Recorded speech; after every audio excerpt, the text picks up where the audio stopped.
Boa noite, gente. Privilégio estar aqui. Me sinto muito honrado. No meio de tanta gente tão nobre, me sinto até incapaz. Mas vamos lá, é Deus que capacita.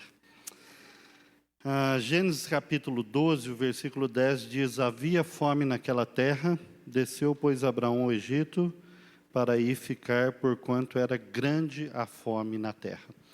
Um dos grandes fatores de mobilidade de pessoas é a fome. Hoje nós vivemos o maior fluxo de pessoas do planeta e quase que de toda a história, né? E as pessoas fogem por guerra, as pessoas fogem por meios de vida, as pessoas fogem por perseguição religiosa, mas um dos grandes fatores, como a gente está vendo, por exemplo, aqui na nossa vizinha Venezuela, é a fuga pela fome. Você sabe que no último ano os venezuelanos emagreceram 9 quilos por pessoa. No último ano, a Coreia do Norte agora limitou a alimentação para 300 gramas por dia. Essa foi a última limitação que o governo norte-coreano fez. Pois bem, a história de Goiás, a nossa história não é diferente. Nós fomos desmembrados da capitania de São Paulo em 1780.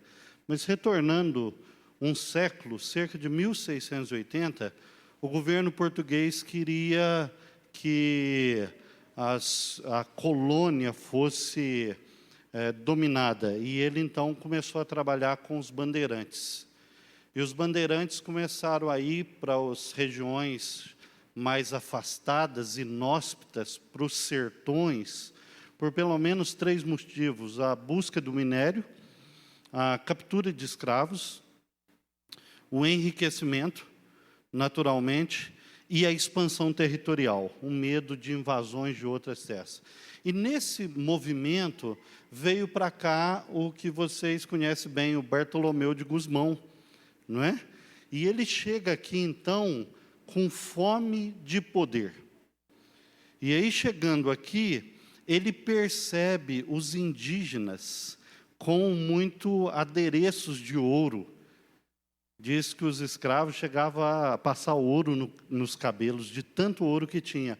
E ele, então, percebendo aquilo, e com muita fome de poder, ele começa a pressionar os indígenas para dizer onde estão as minas de ouro. Eles não dizem. E aí você conhece bem a história. Ele pega um prato, coloca álcool no prato, mete fogo no álcool e diz: se vocês não contarem onde está o ouro, eu vou queimar as águas de vocês. E aí, então, eles, com muito medo, não sabendo da malandragem, né? Eles vão e contam para ele onde está o ouro. Ele pega o ouro, leva. E cerca de 1734 vem o filho dele. E o filho dele já vem agora com cerca de 20 mil pessoas, das quais 10 mil eram escravos. E aí eles pegam ouro, eles matam os indígenas, eles escravizam outros indígenas. Normalmente, eles engravidam as indígenas, e aí ele vai fazer a colônia, né, de Goiás, que é hoje o Goiás Velho. E aí você fica imaginando como que fica a cabeça desse povo em relação aos estrangeiros, em relação às pessoas que estão chegando aqui. Depois, cerca de 1908, chega em São Paulo cerca de 170 famílias de japoneses. E eles chegam a São Paulo, naturalmente, vindo do Japão. Um dos grandes problemas era a fome. E dessas famílias, cerca de 20 famílias vêm para Goiás. E eles vêm para Goiás porque aqui nós estamos prometendo terras para eles. E aí vêm os japoneses, vêm os italianos, por isso que nós temos aqui Nova Veneza, vêm os árabes, e começa a vir todo esse pessoal. E aí os japoneses, num primeiro instante, já enganados, porque eles chegam, começam a trabalhar na terra, e de repente eles não doam a terra. Alguns deles vão embora, e outros continuam e têm que pagar a prestação pelas suas terras.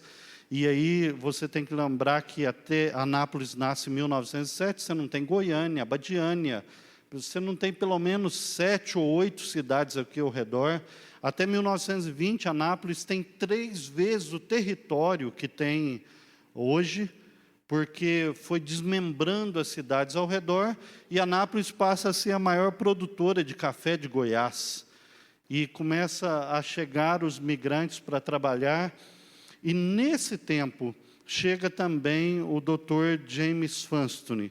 O Dr. James Funston é filho do reverendo James Funston. E o reverendo James Funston vem por causa do Robert Calley, que chega aqui em 1855, depois de uma longa história, uma das histórias mais fantásticas que existe. E ele chega aqui, o Robert Calley, e traz um inglês chamado Percy Boyer. E o Percy Boyer vem para o Brasil e chega aqui, ele morre com 21 dias de febre amarela. O Robert Calley volta para a Inglaterra em 1878 e vai num colégio chamado Harley College, que foi fundado em 1873 até 1915. Ele formou 1.500 missionários e mandou para os 5 continentes, muitos dos quais para o Brasil. Então, o Robert Calley compartilha nesse colégio o que aconteceu com o Percy Boyer. E quando ele compartilha, o reverendo James Funston, manco de uma perna, que foi rejeitado por 2 missões na Inglaterra, que até 13 anos bebia, fumava e tinha uma vida totalmente perdida, perdeu a mãe com poucos dias, perdeu o pai com 10 anos, e ele diz, eu vou no lugar do Percy Boyer. Vem, chega aqui em 79, depois volta, casa, em 1890 nasce o Dr. James Funston. Ele nasce, o pai dele volta para a Inglaterra com 3 meses. E ele vai estudar na Inglaterra, e ele anda pelo menos 6,5 quilômetros toda manhã e toda noite, porque ele ganha uma casa para morar. As igrejas estavam comprando casas para oferecer para pessoas que queriam ser missionários ao redor do mundo. E como ele ganha a casa, e ele também não tem dinheiro para pagar a faculdade, a casa fica a 6 quilômetros da faculdade. E de 2.000 alunos, ele fica em 2º lugar. Ele forma em 1914. E quando ele fala assim, agora eu estou pronto para voltar como missionário para o Brasil, estoura a Primeira Guerra Mundial. E aí eles põem o uniforme nele, ele vai para as fronteiras da Bélgica e da França. E como ele tirou em 2º lugar, ele queria fazer um mestrado, só que ele tem que ir para a guerra. Ele volta da guerra em 1919, e aí ele vai fazer, então, o mestrado e doutorado em higiene e medicina tropical. Irmãos, imagina o que é isso. A Universidade de Londres, você com doutorado em 1922. Ele casa, tinha um missionário trabalhando aqui, chamado Archibald Tipple, que chegou aqui em 1914, os descendentes deles moram aqui em Goiânia. Fala para ele, você precisa de ir para Goiás. E aí ele já tinha um desejo muito grande para o Brasil, ele casa e vem. 1923, ele chega em São Paulo, morre o primeiro filho por adaptação climática. Ele vai para BH, faz validação do diploma dele, escreve 3 teses sobre quinino. Quinino era uma espécie de resolve tudo da época. Sai terminado de fazer a sua validação, vem em direção a Ipameri, Catalão. Compra um terreno em Ipameri para construir um hospital, fazer sua casa. O bispo da cidade não deixa ele passar o terreno no nome dele. Ele vem para Anápolis. Chega a Anápolis em 1924. Quando ele chega aqui, ele encontra 2 médicos em todo o Goiás, o centro-oeste brasileiro. E aqui nós tínhamos cerca de 500 mil de habitantes, não havia uma única cirurgia. Aí, então, ele instala a primeira casa de saúde do interior de Goiás, em Anápolis, 1924. 1925, como ainda não havia escola formal em Anápolis, ele ajuda a fundar o Instituto de Ciências e Letras com alguns homens que já estão vivendo ali, fugindo de perseguição religiosa. E esse Instituto de Ciências e Letras, para quem conhece Anápolis, hoje é o Colégio Auxílio de Anápolis, um dos melhores colégios de Anápolis. Em 1927, ele funda, então, o 2º Hospital de Goiás, com detalhe, no nível do hospital da capital, que era o Rio de Janeiro. Lembrando que até 1927, Anápolis ainda não tinha uma rua calçada, não tinha energia elétrica, não tinha água encanada. Era o último ponto que se chegava naquele modelo Ford T, dali para cima você só ia de cavalo, de burro, e aí ele então instala um hospital em 1927 no padrão do Rio de Janeiro. 1932 ele ajuda a fundar o Colégio Couto Magalhães.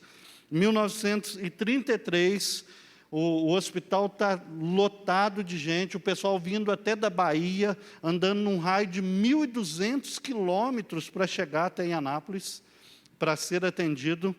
E aí eles começam a orar, e a solução que Deus dá, eles montam a terceira escola de enfermagem do país. Só havia uma de 1922, Ananeri, no Rio de Janeiro, e uma do mesmo ano, fundada em Belo Horizonte. Ele funda essa escola, e por causa de fundar essa escola, começa a vir gente de todo o Brasil ser treinado ali, e aí ele faz o evangelismo dele, ao mesmo tempo ele está plantando igreja. A primeira igreja de Anápolis é ele que inicia. Eles estão atendendo nos bairros afastados. Na década de 30, o prefeito expulsa os leprosos do centro da cidade, o hospital do centro da cidade. Ele começa a ir para os bairros atender esses leprosos com as enfermeiras. Detalhe, enfermeiras vindo da Escócia, Estados Unidos, Canadá, Dinamarca e Inglaterra, para o sertão de Goiás, e eles estão indo para os bairros atender. Para quem conhece a Igreja Presbiteriana Pioneira em Anápolis, aquela igreja era um leprosário feito de sapê, uma cabaninha feita de sapê, onde a mãe do Dr. Joe, Dona Rete, outra missionária, ia fazer evangelismo, cuidar de leprosos. E aí, 1941, os pais da esposa dele morrem na Inglaterra, da Dona Daisy. E aí ela pega o dinheiro da herança dela e doa o dinheiro para construir para não dizer, o primeiro prédio para funcionar como escola em Anápolis. Eu dou uma matéria lá na faculdade, e aí eu pergunto para os alunos, né, se você recebesse um dinheiro de herança, o que você faria, né? Compraria um carro zero, fazia uma viagem para o exterior, punha um silicone, né?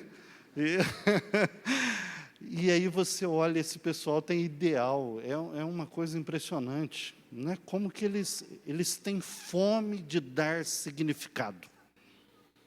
O pessoal está com fome de poder, está com fome de alimento, eles têm fome de dar significado para a vida das pessoas. E aí, só para não te assustar, e também caminhando aqui para o meu encerramento, olha que interessante. Dr. James Fans vai construir a primeira mesa e fazer a primeira cirurgia do Centro-Oeste brasileiro. Ele constrói a primeira padaria de Anápolis. Em Anápolis se matava boi e vaca na frente das casas, e ali cada um vinha com gancho para pegar um pedaço de carne. A esposa dele disse para o prefeito, não tem lógica, isso vai contra as regras de saneamento, etc. O prefeito prometeu construir um matadouro e, de fato, em 3 meses construiu um matadouro. E aí ele põe o primeiro açougue de Anápolis, o primeiro raio-x do estado de Goiás, 1930, o primeiro elevador do estado de Goiás, o primeiro prédio de 6 andares de Goiás. Lembra que a Goiânia vai nascer só em 34, o pessoal brinca que o prédio dele fazia sombra aqui em Goiânia. E aí ele vai pôr a primeira quadra de tênis do estado de Goiás, quadra de tênis, e aí ele vai montar uma represa que veio abastecer a Anápolis, e nessa represa tinha canoagem, mergulho, natação, ping-pong, etc. Aí o pessoal fala que crente não pensa, né? Eu não sei, tem muita gente que não pensa, mas não é uma regra. E aí os estrangeiros vão ser bem acolhidos em Anápolis, porque tem um doutor estrangeiro. E aí ele vai fundar o Rotary Club, do qual foi presidente. Ele vai iniciar o Museu de Anápolis. Ele vai ser o presidente da Associação Médica de Anápolis, que ele mesmo cria. Vai fazer parte da Academia Goiana de Medicina, vai fazer parte da Academia Anapolina de Letras. Foi entrevistado pela revista Times, pela BBC de Londres. O rei Jorge da Inglaterra o condecorou. Quando o presidente Tito da Iugoslávia veio visitar o Centro-Oeste, o ponto turístico era a represa dele, com os motores e o hospital. E aí ele inaugura um centro de excelência em medicina, com raio-x, laboratório, acima de cada cama ele punha uma Bíblia, os missionários, padres e alguns pastores eram atendidos de graça. Quando eles davam dinheiro, ele guardava esse dinheiro para a construção de igreja.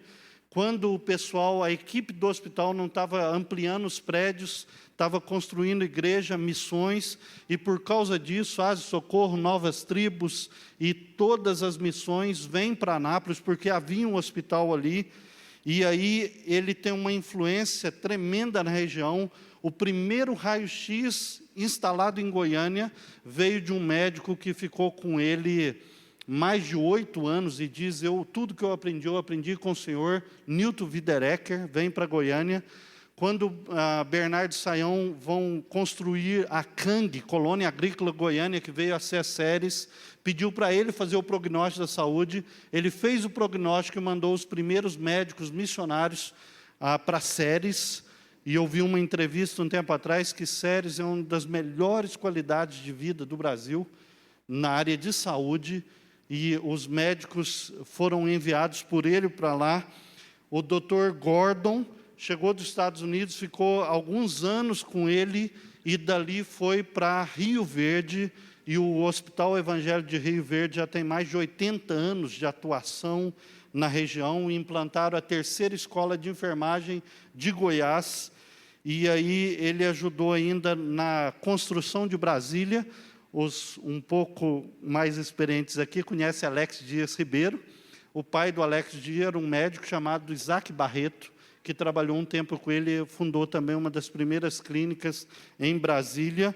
E as enfermeiras formadas por ele foram trabalhar no Departamento Nacional de Saúde, foram trabalhar no Amazonas, em Pernambuco, em várias regiões do país, fundando escolas de enfermagem a partir do que aprenderam e do que viram ali. Só para você ter uma ideia, e eu encerro aqui. Eu achei um boletim médico, na verdade um relato missionário. Em 1943, ele atendeu 29 mil casos, 32.780. Operações maiores em 1943 foram 389, em 44, 511. Operações menores, centenas.